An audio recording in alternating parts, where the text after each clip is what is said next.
Every morning at 5:40 a.m., I wake up before the alarm. The house is quiet at that hour. The old Frigidaire hums in the kitchen like it has for the past 12 years. The baseboard heater ticks twice, then settles. Pipes sigh behind the walls. A house breathes if you listen closely enough. Mine always has. I sit on the edge of my bed, orthopedic mattress, medium firm, $1,299 for Mattress Firm back in 2019, and wait for my knees to remember how to function. 69 years old, widower, 2 artificial molars, 1 son who thinks blood is a currency he can spend without limit. I shuffle into the kitchen. The linoleum floor still carries faint scratches from when my wife, Helen, dragged a cast-iron pot across it in 2004. I never replaced it. I replace appliances, not memories. The coffee maker clicks on at 5:55. 2 scoops of Folgers. No sugar. I used to take it with cream until my cholesterol hit 242. By 6:10, I hear movement upstairs. Heavy steps. Cabinet doors opening too hard. My daughter-in-law, Melissa, has a way of closing drawers as if she's punishing them. They moved in temporarily on March 3rd, 2024. I remember the date because I wrote it down on the back of a Lowe's receipt. My son, Daniel, 40 years old, 6'2", MBA from Rutgers that I paid $86,000 for, stood in this same kitchen and said, "Dad, it's just until we get back on our feet." 6 months, a year max. He had just shut down his consulting startup. That's what he called it. I called it burning through $187,000 in small business loans.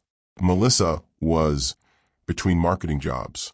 Their rent in Hoboken had jumped to $3,800 a month. "It's insane," she'd said, as if inflation personally offended her. I didn't hesitate. "Of course," I told him, "this house is big enough for bedrooms. 2.5 baths, 2,740 square feet. Purchased in August 1998 for $312,000. Paid off in full by September 2017 after 19 years of double payments. Paid off." Those words used to warm me. The first month they were here, Daniel insisted on contributing. "I'll cover utilities," he said. "We're not freeloaders." I almost smiled at that. Utilities in this house average $620 in winter, $410 in summer. Gas, electric, water, trash, internet. $89.99 for Xfinity because Daniel needs high speed for remote opportunities. March passed. Then April. I noticed no transfers into my checking account at Chase. On May 2nd, I asked gently, while he stood at the counter spreading almond butter on gluten-free toast, "Danny, did you forget about the utilities?" He didn't look up. "All right, things are tight right now. We're family, Dad. Don't nickel and dime us." Nickel and dime. I paid $14,200 for his first year at Trudgerson in 2004. I refinanced the house in 2008 to cover his final semester when he switched majors for better prospects. I wired him $25,000 in 2015 for the down payment on his first condo. Nickels and dimes. By June, the water bill had doubled. 3 adults showering twice a day. Laundry every evening. Melissa running the dishwasher, half empty because she can't stand clutter. I began keeping a small spiral notebook in my desk drawer. June, electric, $712. Gas, $183. Water/sewer, $214. Internet, $89.99. Total, $1,198.99. My pension is $3,450 a month after taxes. Social Security, $1,870. Combined, $5,320. Property taxes, even though the house was paid off, run $9,840 a year. That's $820 a month if you break it down. Groceries tripled. I used to spend $320 a month. Now it's closer to $1,050. Organic yogurt, imported cheese, sparkling water that tastes like regret. I mentioned it again in July. "Danny, we need to talk about expenses." He leaned back in his chair. My chair, technically, a lazy boy I bought after Helen's funeral, and crossed his arms. "Dad, I'm not paying rent. I'm family." There it was, clean, simple, almost elegant in its selfishness. "I'm not asking for rent," I said evenly. "I'm asking you to cover your share." Melissa laughed softly from the sink. Oh my God, Daniel, this is what I was talking about. He's keeping score. Keeping score. I looked at the granite countertops I installed in 2012. $18,600, custom cut. I looked at the recessed lighting I wired myself. I looked at my wife's china cabinet. Score implies a game. This was arithmetic.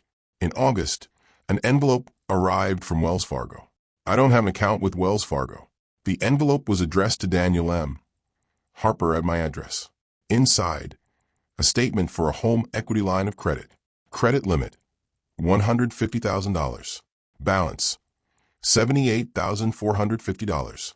Minimum payment due, $1,126.37. My hands did not shake. That surprised me. The account referenced my property address. I went upstairs. Daniel was on a Zoom call, wearing a blazer over a t-shirt, talking about leveraging synergies. When he finished, I placed the statement in front of him. What is this? He exhaled like I'd asked him to explain gravity. It's just a helic. Relax. On my house. It's not just your house, he snapped. You put me on the deed in 2018, remember? Estate planning? You said it was smart. He was right. I had added him. Joint tenancy. Survivorship. The lawyer $3,400 retainer. Said it would simplify matters. I didn't realize simplification meant liquidation. He took out $78,000 against this house without telling me. It's an investment, he said. Bridge capital for a new venture. Melissa appeared in the doorway. You always said this house would be Daniel's someday. So technically it's his equity too. Equity. A word that sounds polite. Like fairness. Like balance. But that doesn't care about sentiment. When were you planning to tell me? I asked. Daniel stood up then. His jaw tightened. Why are you acting like a landlord? I'm your son. I'm not paying rent. I'm family. I stared at him. Really looked at him. 40 years old. Designer sneakers. Apple Watch Ultra. $799. Teeth whitened. No savings. Family, I repeated quietly, doesn't mortgage the roof over an old man's head without asking. He rolled his eyes. You're being dramatic. Maybe I was. But that night, at 11:47 p.m., I sat at the kitchen table with a calculator and the helic statement. If he maxed the line $150,000 and defaulted, the bank could force repayment. The house, appraised last year at $842,000, was collateral. Collateral? Such a clean word. I looked at Helen's photograph on the wall. She always hated financial risk. Security first, Harold, she'd say. Always security. Upstairs, I heard laughter. A Netflix show. Ice clinking in glasses. Downstairs, I picked up my phone and searched one number I never thought I'd need. County Sheriff's Office, non-emergency. I didn't call. Not yet. But for the first time since March 3rd, 2024, I realized something simple. Family, when used as an excuse, is just another form of debt. And debts eventually get collected. If you believe older voices still matter, support this channel with a like and a subscription. I did not sleep that night. At 2:13 a.m., I was still sitting at the kitchen table. Legal pad in front of me, yellow light from the oversing fixture making everything look jaundiced and tired. I wrote numbers the way other men write confessions. Helic balance, $78,450. Interest rate, 9.25% variable. Minimum payment, $1,126.37. If unpaid for 90 days, penalties apply. If unpaid long enough, lien enforcement. Lien. I underlined the word 3 times. At 6:05 a.m., Daniel came downstairs in running shorts and a moisture-wicking shirt that probably cost more than my first winter coat. He poured himself oat milk and didn't look at me. You're up early, he said. I haven't gone to bed. He shrugged. You should rest more. Stress isn't good at your age. At my age, how much have you drawn from a line? I asked. You saw the statement. That's through August 31st. It's September 18th. He hesitated, just for a fraction of a second. Then he opened his phone and scrolled. About 92 now. $92,000. For what? Dad, I told you. Business. What business? He leaned against the counter, exasperated. It's pre-revenue. That's how startups work. I worked 38 years for Consolidated Electric. We generated revenue on day 1. It's amazing how reliable that system was. By the end of September, another envelope arrived. This one certified. Past due notice. Amount overdue. $2,252.74. Late fee assessed. $75. Total due immediately. $2,327.74. I walked upstairs with the letter. Daniel was in the spare bedroom he'd converted into an office. Dual monitors. Ring light. Whiteboard with arrows and buzzwords. You missed the payment. He didn't even pretend surprise. Cash flow delay. That's not an answer. He spun in his chair. Why are you obsessing over this? It's leverage. Everyone uses leverage. Not on someone else's retirement. He stood up then, taller than me by half a head. I remember when I used to lift him onto my shoulders to change light bulbs. You added me to the deed, he said. Legally, I'm an owner. Stop acting like I broke into a stranger's house. Melissa appeared again, arms folded. We're building something here, she said. You always talk about legacy. This is it. Legacy. I thought legacy meant stability. Paid off mortgage. No debt. A house that couldn't be taken. Instead, I had a property encumbered by a $92,000 line of credit and growing. That evening, I drove to the county clerk's office. It is a squat brick building with fluorescent lights that flickered just enough to irritate. I paid $15 for a copy of the deed and $10 for the recorded HELOC documents. Borrower, Daniel M. Harper. Co-owner, Harold T. Harper. Property, 14 Willow Creek Drive. Collateral, entire property. Entire. Not his half. Not future interest. Entire. He had signed as primary borrower. I had not signed the loan itself, but because he was on the deed, the house secured it. I sat in my Buick in the parking lot and did something I haven't done in years. I swore. In October. The utilities were shut off for 6 hours. The electric company left a red tag on the front door. Non-payment. I had mailed a check on the 3rd. Apparently, Daniel had switched the account to paperless and then failed to authorize the autopay. Melissa stormed into the living room. This is humiliating. The neighbors saw. The bill was $894, I said calmly. I assumed you were covering utilities. She laughed, sharp and brittle. We're drowning, Harold. Drowning. On $92,000 borrowed against a paid-off house. On October 22nd, another Wells Fargo letter arrived. Current balance, $113,870.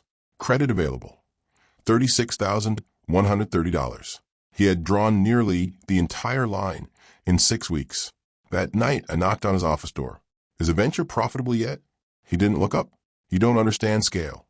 I understand foreclosure. He slammed his laptop shut. You think they're going to take the house for $100,000? The property's worth $800. $842. I corrected automatically. He smiled, as if I'd proven his point. Exactly. Worst case, we refinance. Or sell. There's equity. Sell. The word sat between us like a threat. This is my home, I said. It's an asset, he replied. There's a difference. Only one of us remember it. On November 3rd, a notice of default was issued. 3 missed payments. Total delinquency, $3,604.11 including fees. I called Wells Fargo myself. After 27 minutes on hold, a woman named Trina explained in a rehearsed tone, Sir, as co-owner of record, you are impacted by the lien. If the borrower does not cure the default within 30 days, further action may be taken. What kind of action? Acceleration of the balance. Potential foreclosure proceedings. Acceleration. Such a polite word for collapse. When I hung up, my hands were steady again. Upstairs, Daniel was arguing with someone on speakerphone. You promised a funding round would close by October, he shouted. Pause. No, I can't inject more capital right now. I stood in the hallway listening to my 40-year-old son beg for money he didn't have. I remembered his 8th birthday. He wanted a red Schwinn bicycle. $189.99 at Sears. I worked a Sunday shift to afford it. He cried with happiness when he saw it. Now he risked losing a house worth $842,000 for a venture that hadn't produced a dollar. That evening at dinner, Sam and I paid $24.99 per pound for because Melissa doesn't eat farm-raised. I placed the notice of default on the table. We have 30 days, I said. Daniel pushed his plate away. Stop catastrophizing. I spoke to the bank. His jaw tightened. You went behind my back? You went behind mine first. Silence. Then he said it again, slowly, deliberately. I'm not paying rent. I'm family. I looked at him for a long time.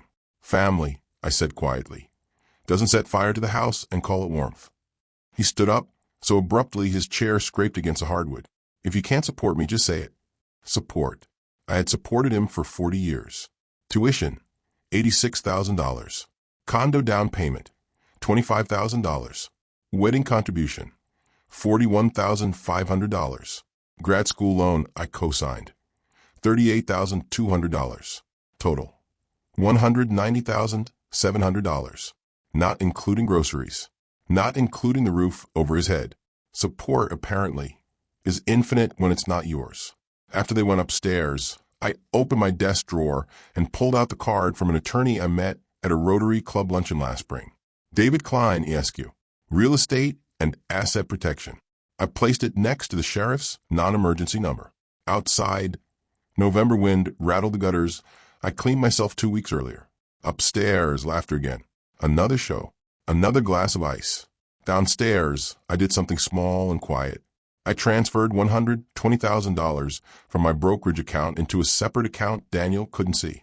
Security first, Helen used to say. For the first time since March, I began to understand something uncomfortable. If my son believed this house was just an asset, then I would have to treat him like a liability. The knock came on a Tuesday, November 28, th.9:14 a.m. I remember because I had just finished wiping down the kitchen table with diluted vinegar. 1 cup water, 1 cup vinegar, the way Helen used to do it, when the sound echoed through the hallway. 3 firm raps, not tentative, not friendly, official. Melissa was upstairs on a conference call, her voice artificially bright. Daniel had left early, investor breakfast, which in recent weeks usually meant coffee and pleading. I walked to the front door slowly, not because I was afraid, because I already knew. Through the frosted glass panel, I saw a dark jacket and a clipboard. When I opened the door, a man in his mid-40s stood there, clean-shaven, neutral expression. County seal on the left chest. Mr. Harold Thomas Harper? Yes. I'm Deputy Collins, Bergen County Sheriff's Office. I'm here to serve notice regarding property at 14 Willow Creek Drive. The words were delivered like weather. Calm. Inevitable. He handed me a packet, stapled, official, heavy. Foreclosure referral notice. Lender, Wells Fargo Bank. Outstanding Halleck balance, $121,443.62. Total delinquency, including penalties, $6,972.18. Cure period, 21 days. Acceleration clause triggered. If not cured, foreclosure proceedings to commence. Behind the deputy, Mrs. Garrison from next door was pretending to prune her hydrangeas. She hadn't pruned anything in 20 years. Is there anything else I can help you with, sir? Deputy Collins asked. I almost laughed at the phrasing. No, I said evenly. You've done quite enough. He nodded, almost apologetic, and walked back to his cruiser. The engine started. The door shut. The street returned to its ordinary, suburban quiet. Inside my hands, however, the paper felt like a live wire. At 9:27 a.m., Daniel called. Dad, did someone come by? How did you know? I got an email alert from a bank. They escalated, as if this were a customer service complaint. They've accelerated the balance, I said. 21 days. There was silence on the other end, then a sharp exhale. Okay, don't panic. I'm not. I'll handle it. You've handled it enough. He arrived home at 10:05 a.m., slamming the car door hard enough to rattle the picture frames in the hallway. Melissa came downstairs, face pale. What's going on? Daniel dropped his laptop bag onto the couch. They're posturing. It's pressure tactics.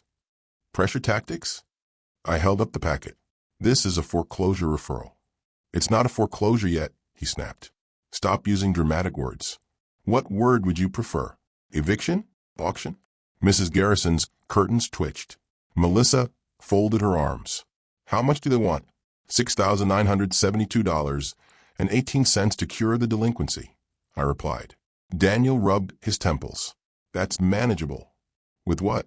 I asked quietly. He didn't answer. Instead, he turned on me. You could help. I felt something shift then. Not anger.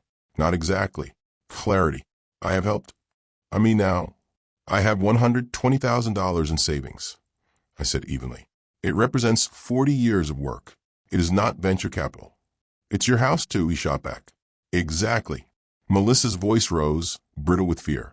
Do you want your neighbors watching us get thrown out? I paid this house off in 2017, I said. There was no mortgage, no debt. You created this. Daniel's face flushed red. I created opportunity. You created risk. Risk builds wealth. Not when it's secured by someone else's roof. He stepped closer to me then. Too close. I could smell the mint gum he chewed when nervous. You're sabotaging me. I stared at him. By asking you to pay your own loan, you're refusing to support growth. I'm refusing to fund delusion. The word hung between us like a slap. Melissa gasped. How dare you? How dare I? I repeated softly. How dare I expect transparency in my own home? Daniel's voice dropped, colder now. If you don't help cure this, you're destroying our future. I thought of the night Helen and I signed the final mortgage payment check, September 12th, 2017. We opened a $9 bottle of sparkling wine. We sat on this very couch and felt, for the first time in decades, safe. Security is quiet. It hums like a refrigerator at dawn. Dead is loud. It knocks at 9:14 a.m. I'm not destroying your future, I said carefully. I am protecting my present.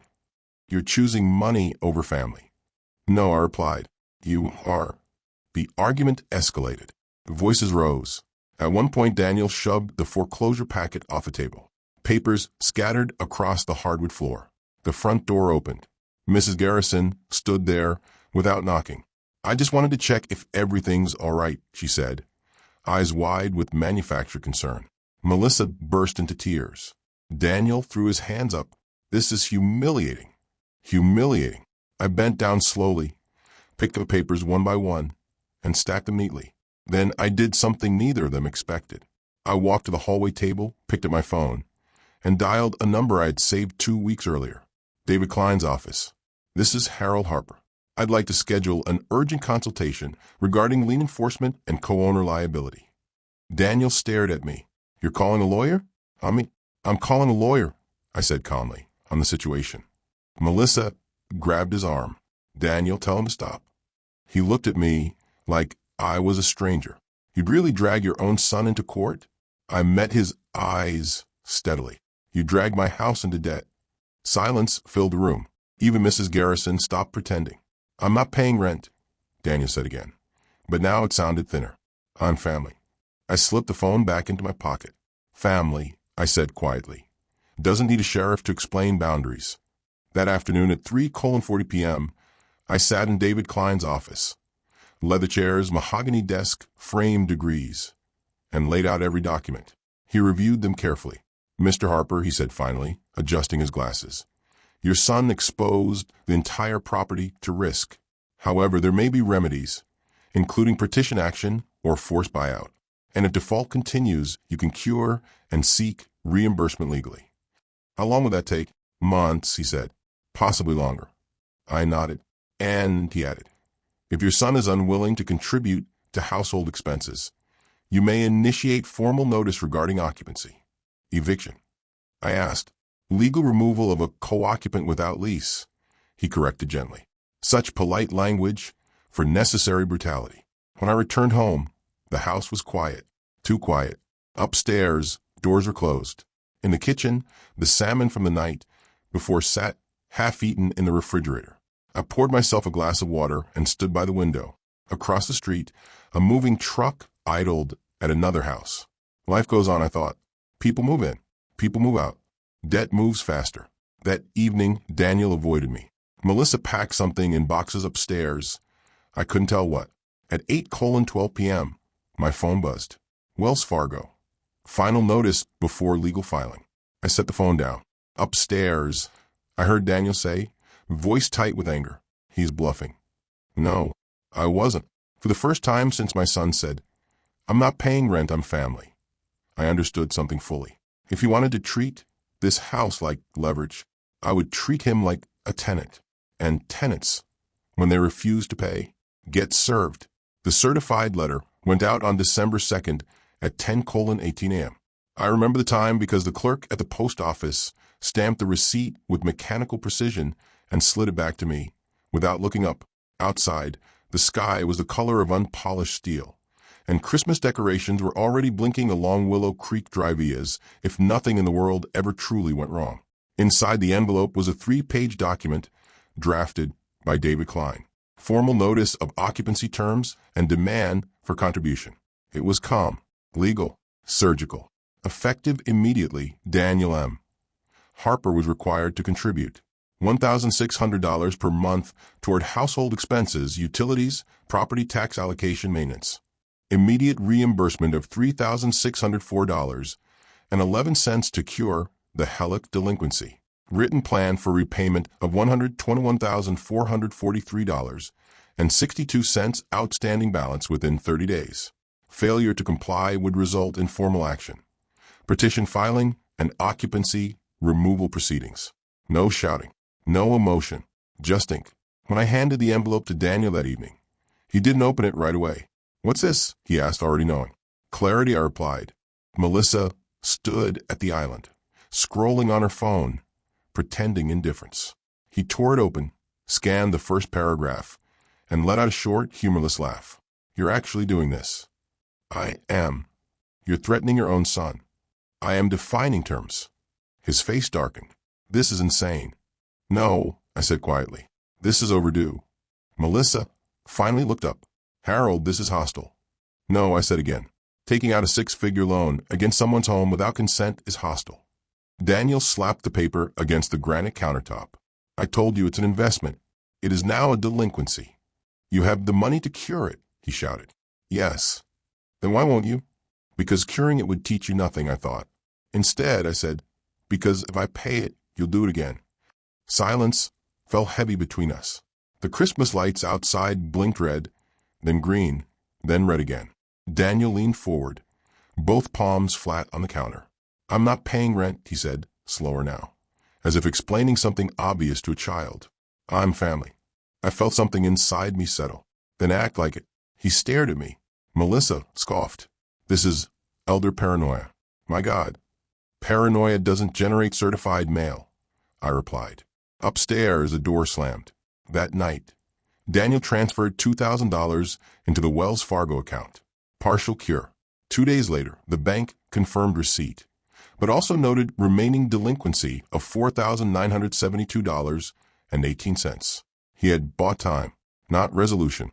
On December 9th, David filed a notice of intent to petition. Petition. It sounds abstract, like something in mathematics. In real life, it means this. If co-owners cannot agree, the court can force sale of the property. Forced sale. When Daniel received the filing notice by courier, he went pale. "You're trying to sell the house?" "I'm trying to protect it." "You're blowing up everything." "I didn't take the loan." Melissa paced the living room. "If this goes to court, it'll ruin Daniel's credit. Do you even care?" "Yes," I said calmly. "That's why I told him not to do this." "You're punishing him." "No," I said. "The bank is." Daniel's voice cracked then, not with rage, but something closer to fear. "You'd really drag me into litigation? You'd drag the property into risk. You're my father, and you're my son. That is not a shield against consequences." He ran a hand through his hair. "This is temporary. The funding round closes in January. The delinquency closes in 21 days. Melissa grabbed her coat. "We can't live like this." That sentence lingered long after she left the room. "We can't live like this." I thought of Helen, of 19 years of mortgage payments, of overtime shifts and skipped vacations, of clipping coupons in 2009 when the economy folded like paper. We lived carefully. We lived within means. We lived without sheriffs at the door. On December 15th, another knock came. This time, Daniel answered. I stayed in the kitchen and listened. "Mr. Harper?" a voice asked. "Yes." "Process server. You've been named in petition filing regarding 14 Willow Creek Drive." Paper exchanged hands. The door closed slowly. Daniel stood in the hallway, holding the envelope like it weighed 50 pounds. "You actually filed it," he said. "I did." "You're forcing sale." "I am forcing accountability." His eyes burned. "You think this makes you strong?" "No," I said. "It makes me solvent." That evening, Daniel packed 2 boxes. Not clothes, documents. Cables. External hard drives. He made 3 phone calls behind closed doors. On December 18th, Wells Fargo sent final pre-foreclosure documentation. Balance now, $124,208.91. Interest compounds even when families fracture. At 7:42 p.m., Daniel came downstairs. "I can refinance under my name only," he said abruptly. "With what income?" He hesitated. "I'll figure it out. You have 12 days. Melissa stood behind him. "If you go through with eviction," she said coldly, "don't expect forgiveness." I looked at her for a long time. "Forgiveness," I said quietly, "requires remorse." Daniel's jaw tightened. "You call the sheriff on your own son?" "If you refuse to leave, yes," I thought. Instead, I said, "I would call the sheriff on anyone who refuses to respect my home." The room felt smaller suddenly. The Christmas tree, artificial, $399 at Costco, blinked cheerfully beside us. Daniel's voice dropped to a whisper. "I'm not paying rent. I'm family." And for the first time, I answered without hesitation. "Then family should not require legal notice." On December 21st, David called. "The court has scheduled preliminary hearing for January 8th. If your son fails to cure delinquency or reach agreement, we proceed." January 8th, a date, a line in the sand. Upstairs, I heard Melissa crying quietly, Daniel pacing, drawers opening and closing. I sat in the living room alone. Outside, snow began to fall in slow, deliberate flakes. I thought about something simple. A house can survive storms, wind, time. What it cannot survive is rot from within. And if rot refuses to leave, you cut it out, even if it shares your name. January 8th arrived without drama. No thunder, no cinematic snowfall, just a brittle, gray morning and frost clinging to the mailbox like unpaid interest. The hearing was brief. Daniel did not secure refinancing. There was no funding round, no miracle investor descending from Silicon Valley with a checkbook and a halo. The court granted 30 days for resolution. If delinquency remained and co-owners could not reach agreement, petition sale would proceed. Outside the courthouse, Daniel stood on the steps, coat unbuttoned, eyes tired. "You've made your point," he said. "This isn't about a point." "Then what is it about?" "Stability." He laughed bitterly. "At the cost of your own son." "No," I said quietly. "At the cost of your fantasy." By January 22nd, the Halleck balance had climbed to $128,902.44. Interest is patient. It does not argue. It simply grows. Daniel paid nothing further. On January 30th, I made the call. "County Sheriff's Office, Civil Division." "Yes, I need assistance regarding lawful occupancy enforcement following court order," I said calmly. The woman on the line asked for the case number. I provided it. "Deputy will attend February 3rd at 9:00 a.m. February 3rd.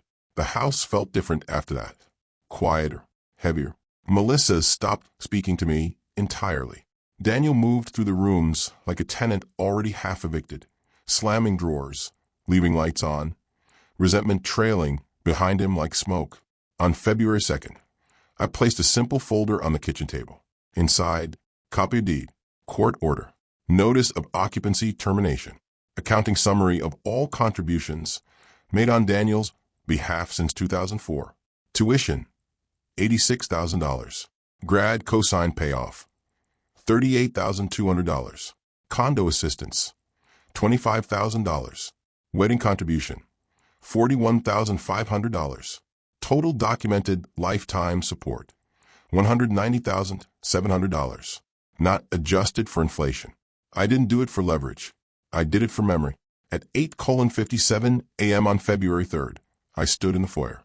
At 9:01 a.m., Deputy Collins knocked again. 3 firm raps.